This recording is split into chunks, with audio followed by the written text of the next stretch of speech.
attacks when you hear about what you see in the news and the papers. It's not true, you know. They're not as stupid as we think. They're not just out there fighting everything they can say, you know.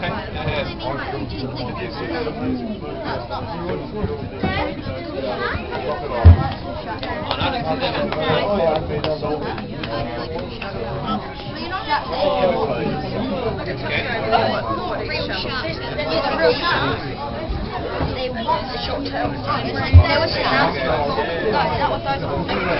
Big ones.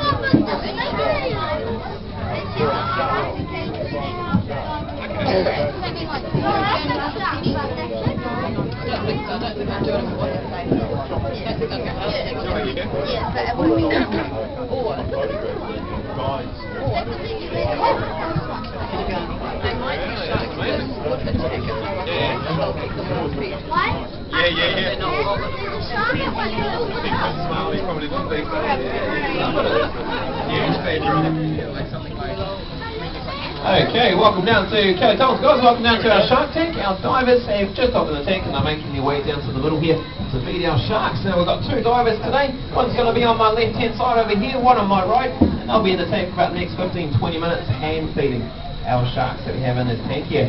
Now I'll be on this side telling you a little bit about what's going on, a little bit about our sharks here at Tarltons and sharks in general as well, because obviously the divers can't talk while they're in the tank there. Now, a couple of important things, guys, while the feed's on. If you stop watching the feed, just try to stay off the conveyor belt so people can still move past you then. And if you're taking photos, doesn't matter if your flash is on or off, but I highly recommend turning the flash off, okay? Your photos are going to come out a lot better if you do that. And worst case scenario, guys, if anything actually happens to the divers in the tank, just follow my instructions. If anything does happen to them, it's not part of the show, I assure you. But in saying that, we've never had a shark attack or anything like that. Just a few bites on the hand and whatnot. Yeah, that's only natural when these sharks have pretty sharp teeth, okay? So hopefully today won't be any exception. Now, getting right into it, guys, feeding down here at Tarltons happens twice a week for our sharks. So it doesn't happen a lot. Tuesday to Thursday, it doesn't need to happen a lot. Sharks have a pretty low metabolism. They don't need to eat very much food. So feeding them on a Tuesday to Thursday, and about 40 kilos of food each day on average, is basically enough for them, okay? They don't need to eat any more. And in terms of wanting to eat the fish in the tank, probably the biggest question I get asked, they do every now and then, but I would say it's probably only about one fish every couple of weeks, if that, okay? They don't need to eat the fish in here, so please feed them enough. Sharks are reasonably intelligent, so they soon realise that here it's just easier feeding with us by hand than having to try and work to catch the fast-moving fish in here.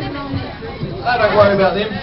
They just rely on us to get in there and feed them. If we stop feeding them though, only natural shark instincts, they get out there and start hunting those fish. It wouldn't be hard for them too, but like I said, they're full. They don't need to eat the fish.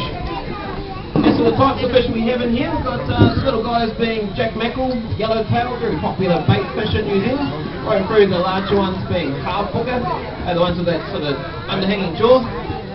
And we've got a couple of kingfish in here as well, okay? Now we've also got a stingray. Stingray will focus on the diver on my left there. Sort of picture on that diver there, quite funny to see. And there's Sue on my left, and if I can recall my sight, we've got maybe Steve on my right there. Nick, it's Nick, there we go. So Nick on my right, and Sue on my left here. Now the short-tailed ray in here, that's what they're called, short-tailed ray, been the most popular ray in New Zealand. You'll learn a bit more about them up in Stingray Bay.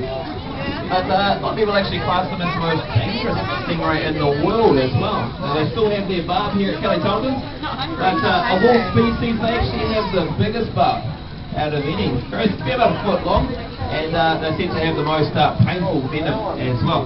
Now, in saying that though, we keep the barb on our stingrays in here because they only use the barb in defence.